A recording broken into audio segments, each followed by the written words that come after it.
Ito naman. Ito maganda tong tanong ni si Lady 18. Ang tanong niya, Hi Doc Vic, totoo po ba na nakatutulong sa katawan ang ashitaba para labanan ang cancer cells? Thank you sa si Lady 18 sa iyong magandang katanungan. Gusto ko malaman nyo na ang power ng ashitaba nanggagaling doon sa kanyang sap o yung kanyang dagta.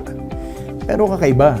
Ang dagta niya, kulay dilaw. Itong kulay dilaw na dagta na ito, naglalaman ng 2 chalcones na lumalaban o pumapatay sa mga cancer cells.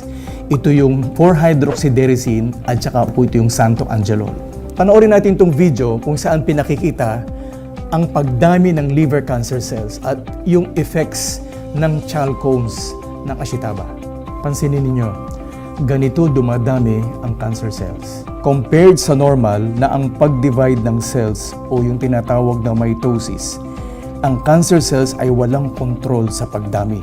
Ngayon, hinaluan ang mga cancer cells ng sangkap ng chalcone na ang tawag ay santoangelol, na galing sa ashitaba at pagmasdan ng epekto nito sa liver cancer cells.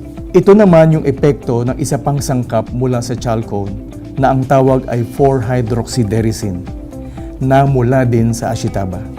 Pansinin nyo ang mabilis na epekto nito sa cancer cells. Sa si Lady 18, okay ba sa yung paliwanag ko sa iyo? So ngayon, alam na natin na ang ashitaba ay magandang naidudulot sa ating katawan. Kaya mag-take ka ng ashitaba, magpalakas ka, meet tayo ha. Ayan. Mukhang marami tayong tweets sa araw na ito That's good. Ito. Maganda itong tanong to. Mr. Wilson, makinig ka. Maganda itong tanong to. Mula kay I am Felipe Yong. Totoo po ba, Doc Vic, na kapag pinutol mo yung sanga ng halaman ng ashitaba, ito ay tutubo ulit kinabukasan?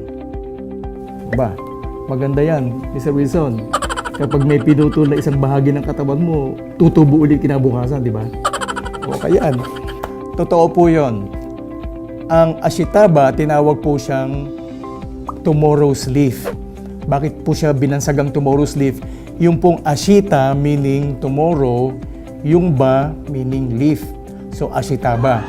Kasi po na-discover ng mga scientists na kapag pumutol ka ng isang sanga o ng isang dahon mula sa ashitaba, kinabukasan may tubo na po ulit. Kaya po siya tinawag na tomorrow's leaf. Ito naman, mula kay Charles 15. Doc Vic, saan po nakabibili ng halaman ng ashitaba at papaano po ito kinakain para makuha ang sustansya nito? Sa Japan nag-originate ang ashitaba. Pwede naman tayo magtanim. Kaya lang Charles, pupunta ka pa sa Japan. Ang hirap kumuha ng visa doon. Si Mr. Wilson, kaya nagkaganyan yan, 10 beses na na-deny ang visa niyan. Kaya ganyan. Pero kung gusto niyo makuha yung mga benepisyo mula sa chalcone sa ashitaba, mayroong ginagamit na patented extraction process ang Japan Bioscience Laboratory na siyang authority at nangunguna sa pag-aaral ng ashitaba. Pero fortunately, at magandang balita, hindi na natin kailangan magtanim ng ashitaba, hindi na natin kailangan pumunta ng Japan dahil mayroong ashitaba products ang JC na pwede nating makuha 100% ang lahat ng benepisyo ng chalcones gaya nung nasabi ko kanina.